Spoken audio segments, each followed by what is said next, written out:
கொளத்தூர் சட்டமன்ற தொகுதிக்குட்பட்ட GKM colony 24A தெரு பகுதியில் 2.53 ஏக்கர் பரப்பளவில் அமைந்துள்ள ஜெனரல் குமாரமங்கலம் குளத்தினை மாண்புமிகு தமிழ்நாடு முதலமைச்சர் அவர்களால் கள ஆய்வு மேற்கொள்ளப்பட்டு அவர்களது வழிகாட்டுதலின்படி துரிதமான நடவடிக்கையினாலும் பெருநகர சென்னை மாநகராட்சியின் முயற்சியினாலும் தற்போது புனரமைக்கப்பட்டு அழகிய பூங்காவாகவும் சமூக ஆரோக்கியத்திற்கான மையமாகவும் புதிய உருவம் பெற்றுள்ளது.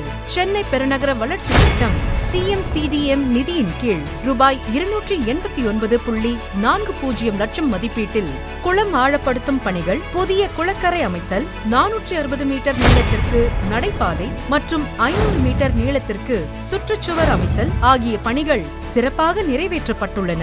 மேலும் பெருநகர சென்னை மாநகராட்சி மூலதன நிதியின் கீழ் ரூபாய் 147 லட்சம் மதிப்பீட்டில் இறகு பந்தாட்ட மைதானம், யோகா மேடை, செயற்கை நீரருவி, மின் வசதி, கழிவறைகள், பசுமை வளர்க்கும் செடிகள், மரங்கள், குழந்தைகள் விளையாட்டு உபகரணங்கள் மற்றும் திறந்த வெளி உடற்பயிற்சி உபகரணங்கள் ஆகியவை பல்வேறு வசதிகளுடன் மொத்தம் 4.36 கோடி ரூபாய் திட்ட மதிப்பீட்டில் இவை அனைத்தும் கட்டமைக்கப்பட்டு இதனால் அருகில் உள்ள GKM காலனி, பெரியார் நகர், ஜவஹர் நகர், அகரம் உள்ளிட்ட பகுதிகளை சார்ந்த பொதுமக்கள் பயன்பெறும் வகையிலும் குழந்தைகள் முதல் முதியோர் வரை அனைவருக்கும் இடைவெளி இல்லாத ஆனந்தமான அனுபவத்தை வழங்கும் வகையிலும் உருவாக்கப்பட்டுள்ளது.